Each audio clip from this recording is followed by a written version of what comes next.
Je suis Fleur Capelier, je suis directrice de l'Observatoire national de protection de l'enfance.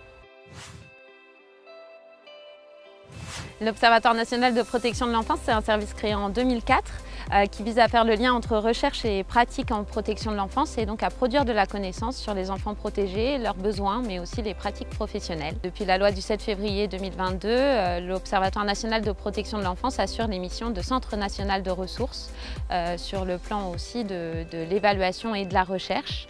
Il a également son périmètre élargi avec les questions d'adoption et d'accès aux origines personnelles.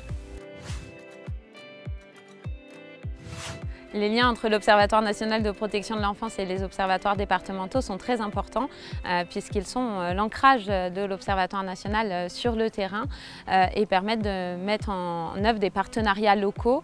Les missions des observatoires départementaux sont définies par la loi, à la fois sur la production de données et sur l'élaboration et le suivi du schéma départemental de protection de l'enfance. C'est du coup un moyen pour l'Observatoire national de protection de l'enfance de faire un lien entre la recherche et les pratiques menées dans l'ensemble des départements.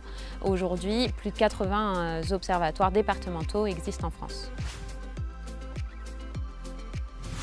Il est important de faire le lien entre recherche et pratique en protection de l'enfance pour être à jour de l'état des connaissances et mieux comprendre les besoins mais aussi les parcours des enfants protégés.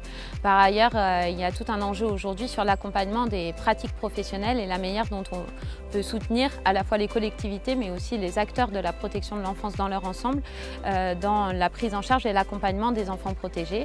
Les travaux de l'Observatoire national de protection de l'enfance visent justement à pouvoir éclairer la décision publique au regard de ce qui existe aujourd'hui dans les recherches en France, mais aussi à l'international, et puis dans le cadre de pratiques repérées et évaluées par des chercheurs et jugées du coup probantes au regard des effets qu'elles peuvent avoir sur les enfants et les familles.